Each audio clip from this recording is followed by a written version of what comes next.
नाज़रीन, वेलकम करती हूँ आपको दुबई की ताज़ा तरीन खबरों में। मुत्तहिदा अरब अमारात और सऊदी अरब कभी भी भारत को पाकिस्तान पर तरजीह नहीं देंगे। मोदी सरकार को खास पैगाम पहुँचा दिया गया। मुआविन ख़ुसूसी मोईद यूसुफ ने कहा है कि मुत्तहिदा अरब अमारात और सऊदी अरब कभी भी भारत को पाकिस्तान पर तरजीह नहीं देंगे।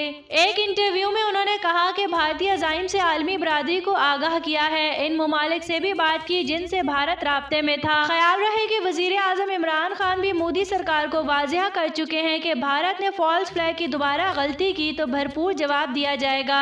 उन्होंने कहा कि UN गाड़ी पर फायरिंग आलमी कवानीन की खिलाफ वर्जी है। भारत ने LOC पर जानबूझकर UN की गाड़ी को निशाना बनाया।